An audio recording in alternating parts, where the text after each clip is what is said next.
Hello, this video is the course introduction video for Smalley's Math 2414 course and second 8-week session, summer 2020.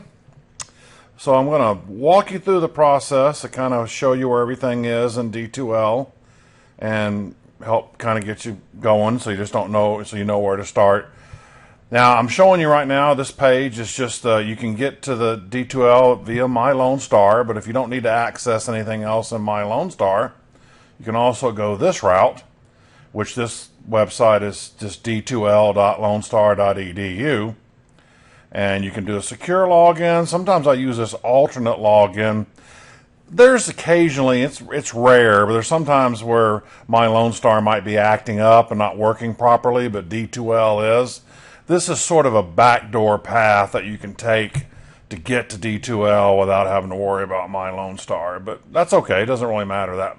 Most of the time it should be fine no matter what you do.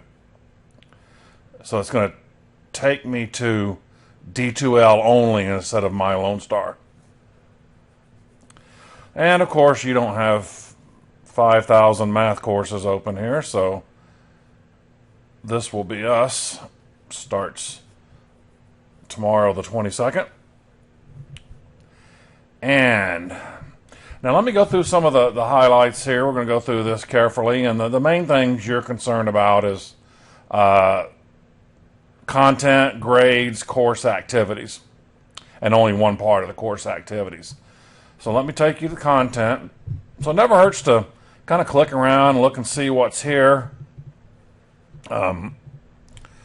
Sometimes people will ask me questions, and all they had to do was just look in one of these folders, and they would have found the file that they needed.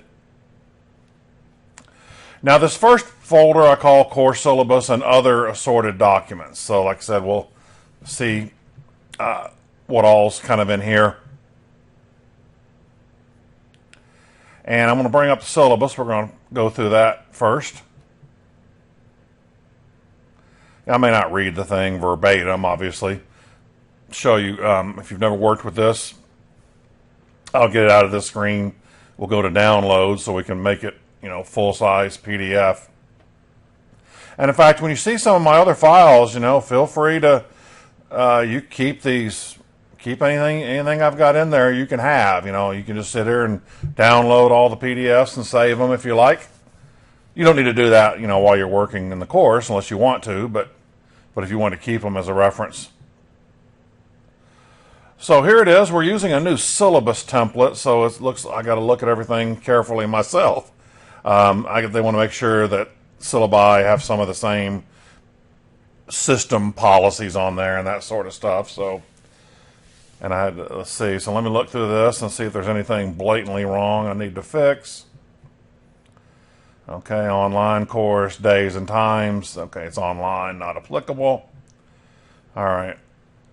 And I'm not going to read through all this. And then one of the things they asked us what we needed from a technology standpoint. Computer or smart. I guess technically you could do this on a smartphone, although it seems to me that would be sort of hard to see things when it comes to quizzes and exams, just from the size of it.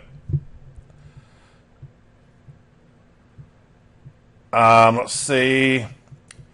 Calculators. Now, this is a little different this term because this is a sort of a COVID-19 influenced term where I don't have access to proctored testing centers.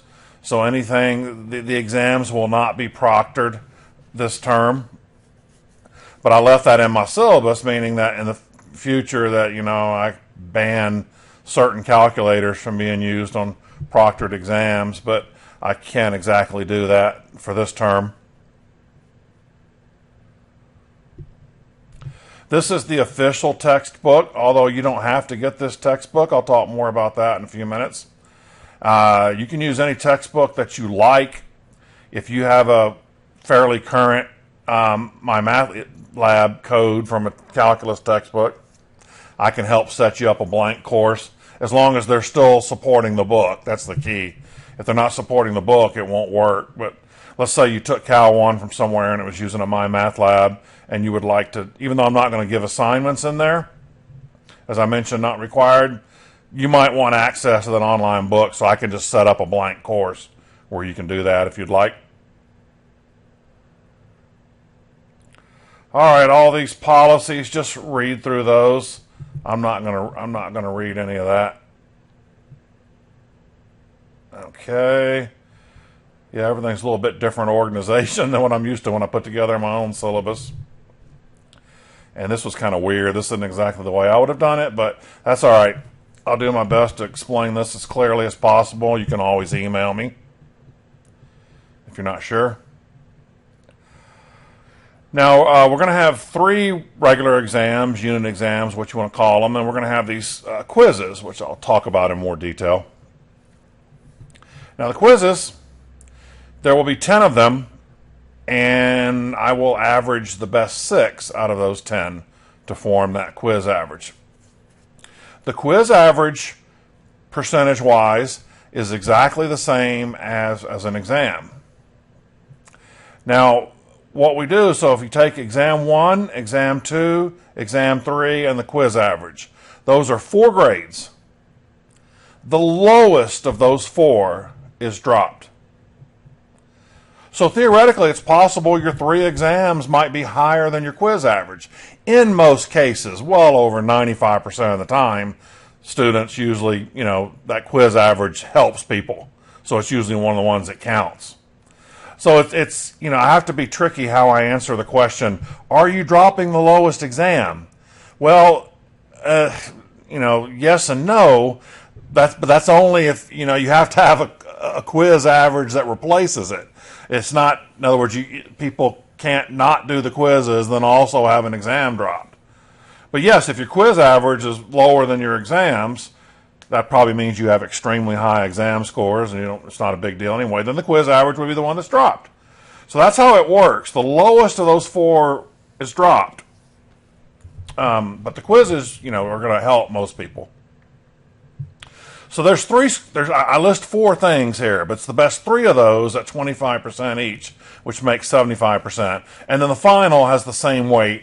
It's cumulative, but it has the same weight as the other exam, so it's only 25%, and therefore there's your 100%. Okay, there's your typical grading scale. Here's a instructional, and I list, obviously we have due dates for these quizzes, but, obviously if you want to work faster, you'll be allowed to work ahead. You just don't want to fall behind, obviously. I mean, if you felt really motivated, you could finish the course in 4 weeks. I'm not suggesting that, but, if you really wanted to work fast, everything's going to be open, in other words, for you to complete. These due dates means that's just the last day you can have to do it. When this class starts on the 22nd, everything is available. It's just they all have due dates. Now, if I change a due date, I wouldn't bring it backwards. If I moved, let's say I extended a day on due, I will announce that in D2L. So you always want to watch for your announcements in there. That's important. And then it will change in the D2L calendar, which I'll show you what that is here shortly. I will not go back and change it here. So while this is a good guideline, this is nice, but the D2L calendar is the one that's the official deadline dates, which then could allow for adjustments. So this is just, tentative. I kind of broke the material down and, that sort of thing. Just to kind of help pace you through the course. There we go. Week 8, it'll all be over. Now you might be looking, you see quiz 9, quiz 9, I thought you said there were 10 quizzes. Actually, a couple years ago, I put in the quiz 0. It's just a Cal 1 based quiz, kind of a review of Cal 1. So 0 through 9 is actually 10 quizzes. All right, let's see what else. All right, so I'll let you read through this. Just kind of explains the quizzes, which I'm about to talk about in the video here a little bit. I put in a blurb about COVID-19, meaning we're not going to have proctored exams. At some point in the future, when testing centers open again, I will go back to having proctored exams. so we can kind of read through that. I'll offer the occasional online meeting if you want to just. It's not lecture. It will just be for you to ask questions, things like that. So, and I'll talk about that. You'll see that my lecture videos are already recorded. So I will not be conducting live lectures, but I'll be happy to. I did that a few times for my 4-week Cal 1 class, but I'll still do it, but only like one person showed up a couple times and nobody else showed up after that. But that's all right. It's okay. You don't have to participate, but I'll try it. But if nobody's, wants to jump in, then I may cut them off. So it's there to help you, In other words, you don't have to participate in it. All right, so watch for announcements that, read through here. Hopefully there aren't any kind of wording mistakes there. I didn't see anything, but exams and quizzes are going to be multiple choice. Oh, I do need to fix this part. Yeah, I need to change this exams thing here. So I'm going to redo the syllabus after this video. Whenever it's going to be different. I'm going to kind of look at the scores per each exam, but the scores, since we've been doing unproctored, are quite higher, and that's naturally so. I adjust exam scores when they're proctored because that's a harder environment. So I'm going to get rid of this. The only thing that's going to be true here is the exams will be in a multiple choice format. But the grades are pretty high with unproctored, and that's all right. I understand that. So I'm going to get rid of that. I'm going to repost the syllabus. I'm going to get rid of that. But the multiple choice is correct. Upswing is this online tutoring thing. Okay, there's kind of the stuff that comes default.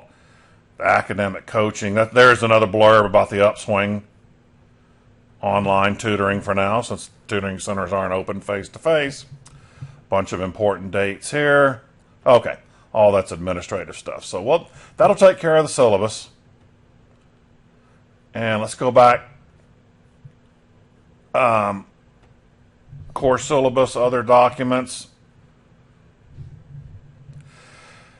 Now, I do this for the final because the final's cumulative. It kind of covers everything. I put a list of the problems that are going to be on the final. I don't do that for the individual exams. You have reviews. Now, the reviews are more problems than they're on the actual test. The exams, I didn't mention that about the exams. I may change that in the syllabus, but there are 20 questions for the regular exams and 25 for the final. This is a suggested practice list. I'll talk about the Larson 9th here in a minute. Well, these formulas, obviously, it says no when I say not provided with the exams. That's kind of, because I was allowing people to use note sheets, but obviously I can't stop you from using these formula sheets. I was basically telling people that they needed to write these formulas down, to use them for a test, but obviously that doesn't apply in our new COVID unproctored temporary world here. And there's just a bunch of other stuff, summary of basic Cal 1 stuff. I'm going to show you these two files. I'm going to show you how to do this. Shows you how to enter a quiz, which we'll talk about shortly. And then this file shows how to look at your answers when you're done. I'll show you that. A lot of people forget that. They'll come and then they'll ask me about it later, and they didn't even realize these files were here. Other stuff. Now, this very bottom one here, this one is an important one called Other Resources. This Other Resources is a PDF file of an old textbook. But calculus hasn't exactly, when I say old, decade old, but calculus hasn't really changed, so it's not like it's a technology-based book or something. So anyway, you may use this as your book. So like I said before, you don't have to get the official textbook. And I mentioned if you already had a calculus textbook that you like and you want to use, or you can use this PDF textbook right here to study with. And my notes and lectures kind of go along with this book. But you'd be okay with anything because, you could just read the topic title and then find out where it is in your particular book. So that's good. We've got this textbook here, so for you to use, old PDF book. But so no homework out of that book is officially required. The homework is basically the quizzes. Now, don't get me wrong. It's still good to practice as much as, you have time for. don't rely just on the quizzes, and we'll talk more about that, because the quizzes are good, but they're not everything. In other words, there's stuff, I cover in the notes, or practice problems. Exam reviews are good. They cover everything. But don't get by with just the quizzes, because you need a little more practice than that. But the quizzes need to be a top priority, though, because they are graded. You want to focus on those first, because you're getting a grade for those. And then whatever you can practice outside of that would be terrific. So let's plow through some of this, and I'll save the quizzes for last. So, lecture notes. I got them categorized by exams, except this last part, parametric and polar. That has 4 sections that are part of the final, but they're not on the first 3 exams.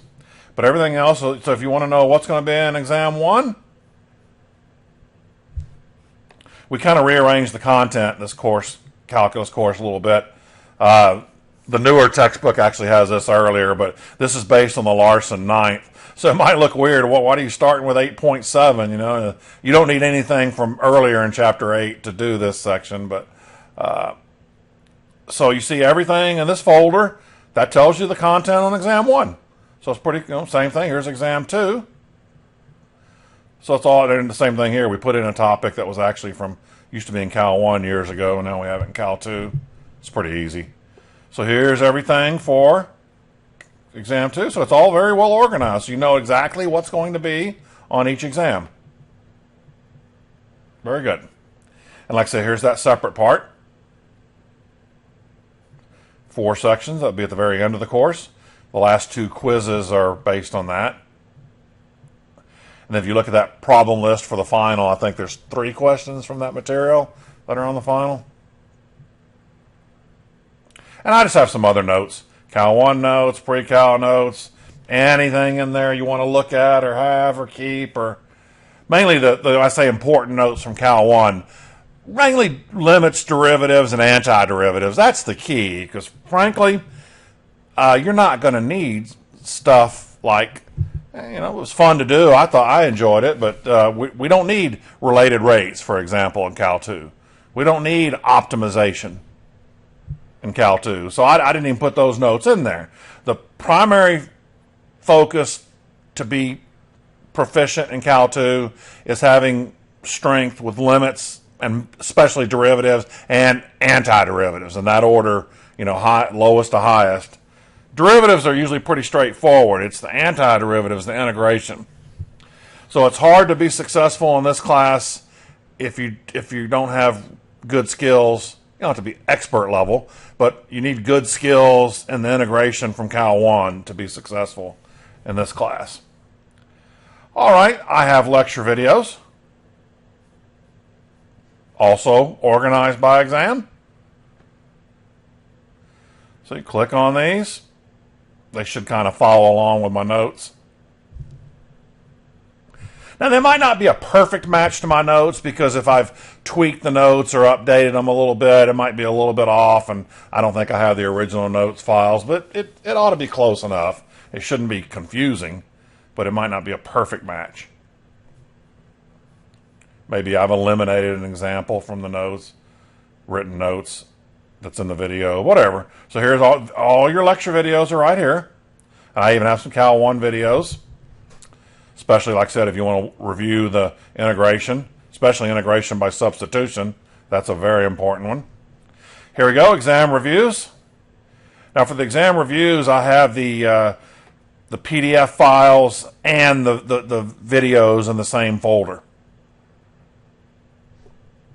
I have them broken down in sections. So as I mentioned earlier, the exam reviews, there's a lot of problems, but the tests aren't going to be that long. Like this one has 56 problems, but there's only 20 questions on the test.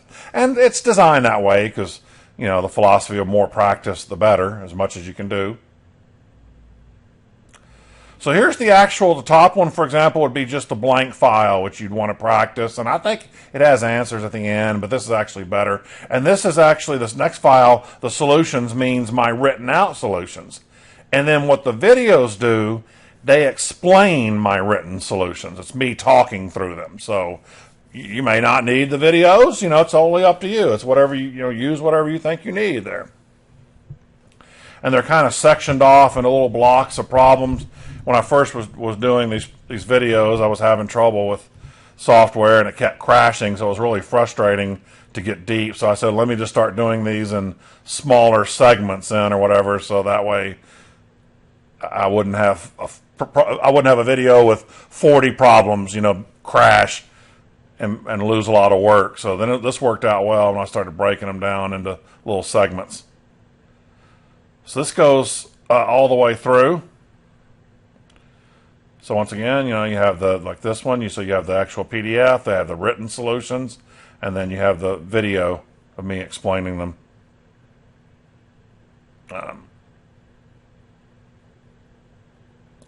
Now this one, because I changed some things around last semester.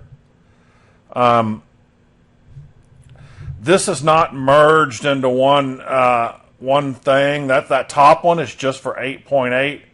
Maybe I'll put that section. I'll put 8.8 in there.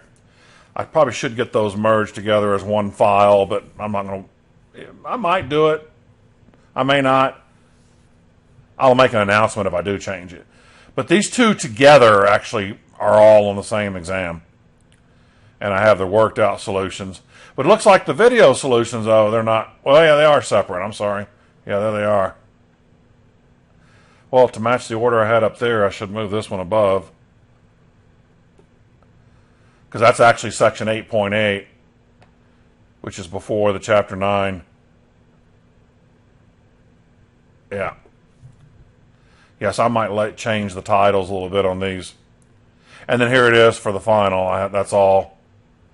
Oh, we got... And there they are. I don't know. I thought I did a video for 1 through 12. I'll look into that and see what happened with that, and I'll put that in there. Or I'll do a new one if it's not there. But I thought I'd done it. I don't know what happened. Sometimes when I copy this from one course to another, one semester to another, I might have copied it from the wrong source. But let's see. Yeah, anyway, so that needs to be fixed. Okay, I'll work on that. There's all your video information. And like I say, I even put these Cal notes in there. Cal 3 notes. Sometimes people will ask me, hey, I got to, take Cal 3. I'm out of transfer hours. I've got to take it at the university. You got any notes I can have? So like I said earlier, you can download this and keep anything you want. Now, I think the last thing we need to talk about is quizzes. So there's your content. The thing about grades, that's just going to show, that's just going to be a storage showing where your grades are. That's the important part of that. You can just check. Now, I won't be manually entering any scores, most likely, so therefore there shouldn't be any human error involved here. But I always, in courses where if I'm entering grades from an exam, I always tell people to check your grade book to make sure it's accurate, but I can't imagine that this is going to be wrong, because it's just going to dump your score right in there. But it doesn't hurt to look.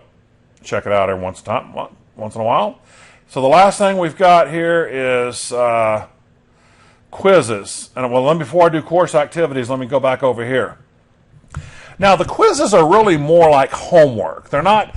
The word quiz is more associated that you would take something, in real time, like you will be with the exams. In other words, you'll be taking those. When you start, you'll have your time limit, and you got to do it within the time limit.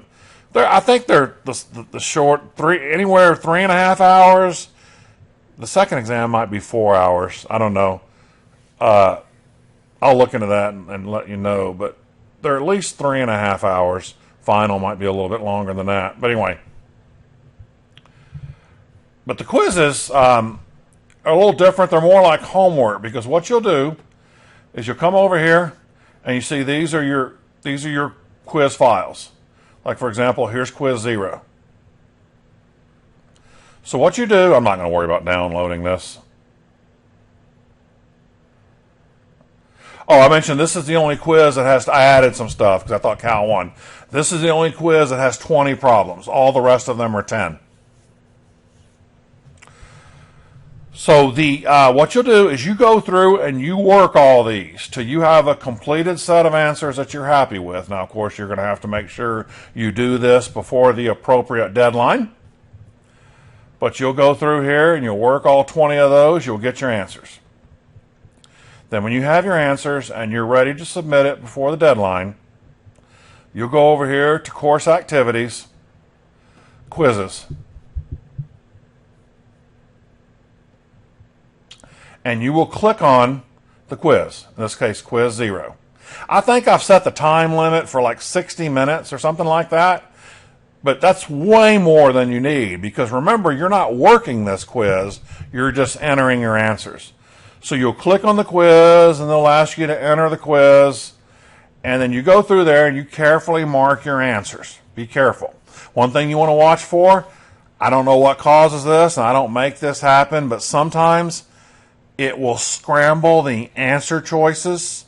It cannot change the numerical values of the problem, but it could change the order of the answer. So that's why I kind of have 60 minutes so you go through carefully.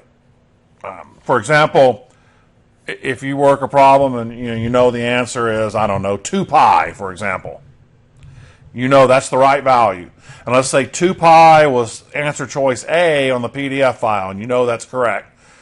If 2 pi is answer choice D on the actual quiz, then you mark answer choice D. You mark the correct value.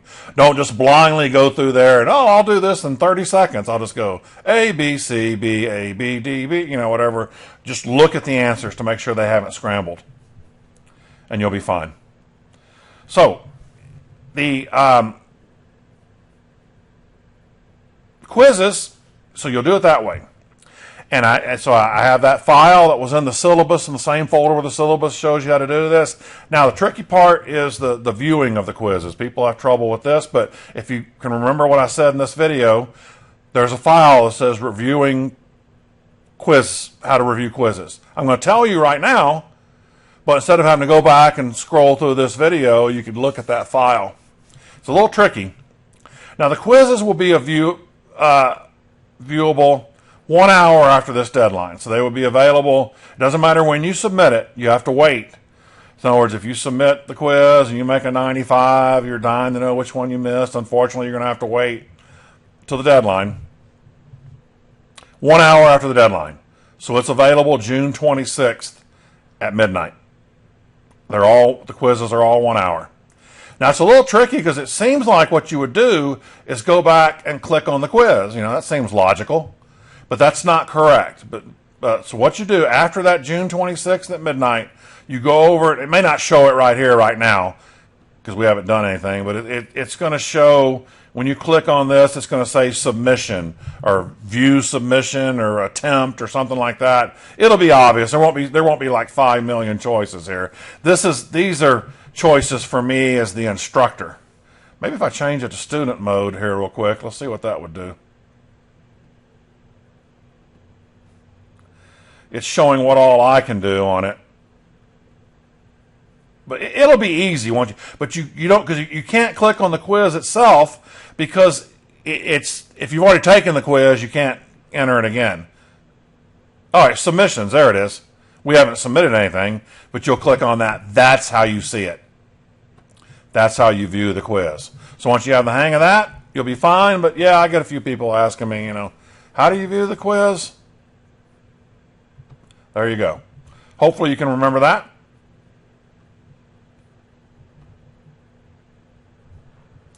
Now the exams, I'll make an announcement about that pretty soon. They have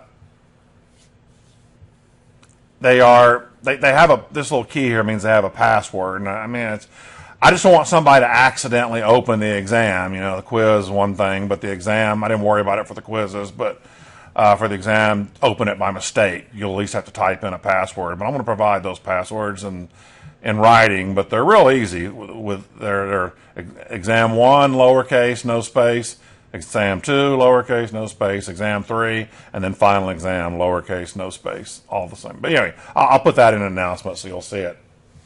That's just preventing to open it. So the exam will be different. You won't already, like the quizzes, you're going to already have the problems worked out to submit. But the exams are different. You take them in real time. In fact, let me just kind of, like for this example, I'll show you. Like I say, I think this one's 210 minutes. I'll look and see, but I'll put the time links whenever I put the password. I'll tell you, yeah, this one's 210 minutes, so you got 3.5 hours. So I'll just let you know, when I give you the passwords here soon. There's right there, exam 1. Now I'm not trying to hide that from you. Now in a proctored environment, what I do is, of course, I don't use passwords. That's stupid, but I would not tell you those passwords. You wouldn't know them. And the idea is, if you were using a testing center or ProctorU, they enter the password. So, but here you're not going to be proctored. So I'm just trying to avoid them to be opened by mistake. And that's how you do the exams. All right. So let me think for a second here. I think we're in pretty good shape as far as there's nothing really else important. Let me go back to the content page. I think I covered everything. And hopefully, so to kind of go through that syllabus, and hopefully this will get you kind of knowing where to start, especially if it's your even first ever online class. I found I started doing these videos about 4 years ago, and many students have told me that they really like it, because other than before, it was kind of like, even reading the syllabus wasn't necessarily enough. How do I get through this mess? So hopefully this helps point you in a good direction. So I'm available, when you need. Just drop me an email anytime you need to. So good luck, and I hope we have a great 8 weeks together.